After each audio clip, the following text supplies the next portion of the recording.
Wazee wa zamani ni wazee ambao walikuwa na busara sana na hekima, kwa sababu wao walikuwa tangu ujana wao wanaishi kibusara na kihekima,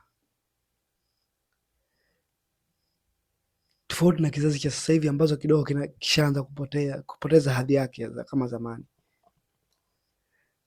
Zamani mchumba kweli, sasa hivi mchumba kishaliwa na watu karibia 10 ndio mchumba wako mwatukao muoe.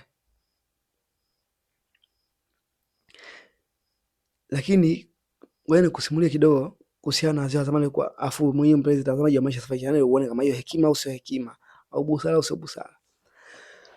Zamani mwanamume akioa na anaposafiri kwenda sehemu yote kwa muda mrefu, labda pengine atakaa wiki au siku 10, labda mwezi, anaenda kule anakaa, na hakuna mambo ya hizi simu, hakuna mambo ya mawasiliano yote tofauti na kurudi tu. Lakini yule mwanaume akifanya mambo yake yote, akirudi anafikia kwa rafiki yake karibu na kwake, alafu pale anamtafuta mtoto kama ana begi lake, anamwambia apeleke nyumbani. Mtoto anaenda anagonga, anaambia begi la baba fulani kanituma nipeleke begi la baba fulani, yeye kafikia kwa fulani.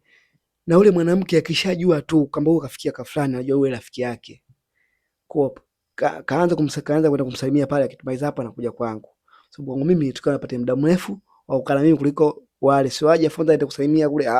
Ndio maana kaanza kula kija hapa akae, ndio kwa sababu muda mrefu tumemisiana.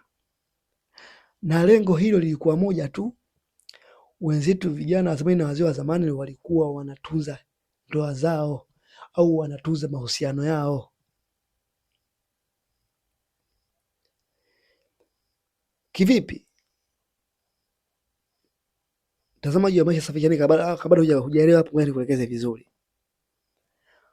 Unapoenda safari kukaa muda mrefu, hadi mwezi, walikuwa wanaamini kabisa mwanamke unaweza ukachanganyikiwa, unaweza ukaingia katika vishawishi, unaweza ukafanyiwa hata ushirikina, ukaingia katika maasi ambayo mimi mwanaume wako sipaswi kuyajua wala sipaswi kunihusisha. Hata kama una ujinga wako nyumbani, ujiandae, mimi narudi. Hapo si mnaelewa vizuri, mtazamaji wa Maisha Safari Channel? Yaani anafikia kwa rafiki yake, kama ana ujinga wake nyumbani pale, ana mahusiano yake ya ajabu, ana vitu vyake vya ajabu anavifanya, hajui kabisa kumbe kuna mume wangu anarudi na yupo njiani, anakuja kafikia ka fulani, kitu fulani nikiache. Unaona hekima hiyo? Sasa hivi hekima hiyo inatoka wapi? Ukifika tu wewe mama fulani, wewe vipi bwana? Zamani walikuwa na hekima, walikuwa wanaangalia kidogo mbali. Sisi ukienda TikTok ukiangalia pale unajifunza kitu unaondoka. Mwanamke kavaa kichupi, kesho na yeye unaenda kutafuta kile kichupi. Kwa maana hiyo sasa hivi hekima ishatoka, lakini wenzetu zamani walikuwa na hekima na busara. Sasa hivi mtu akikwambia hivyo, akwambia mawe, mimi hata nikute madudu anayofanya, kama nikuache niache. Zamani walikuwa wataka wadumu kwenye ndoa, na kweli Mwenyezi Mungu anasema naoana ili sio muachane. Yaani mwanaume unaoa ili sio muache, lengo la kuoa mwanzishe maisha. Lakini sasa hivi tofauti kabisa. Kwa hiyo anarudi pale, yule kule anaongea na rafiki yake, akiongea na rafiki yake kwa muda kadhaa, akitoka pale sasa anaenda kwake, kwamba mke wake anajua mume wangu anakuja nyumbani muda wowote. Shika sana hiyo. Wenzetu walikuwa wanaona mbali, yaani maono yao yalikuwa mbali kidogo, tofauti na sisi. Sisi tunataka uhusiano uvunjike leo kesho, watafuta kisingizio. Mtu ana ex wake, akibado mpaka sasa hivi wanawasiliana, Yaani mtu anajitengenezea mahusiano yake yaharibike. Leo inatosha.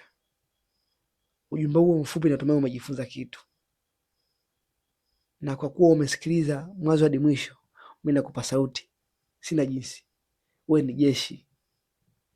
Na usikose pia kufuatilia vipindi vyetu mbalimbali. Ukiacha vya mahusiano, kuna vipindi vya stori za maisha. Pia ukiwa na kitu cha stori yako yote unataka kuielezea, nitafute. Mimi naitwa Hasham Islam, nitafute kwenye mitandao ya kijamii Hasham TZ,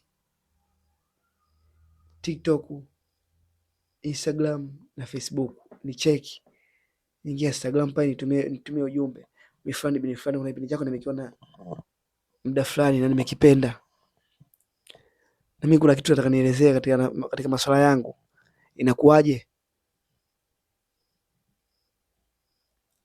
Basi tutangaje jinsi gani tutawasiliana. Lakini kwa leo, saluti, saluti, saluti. Hasham Islam.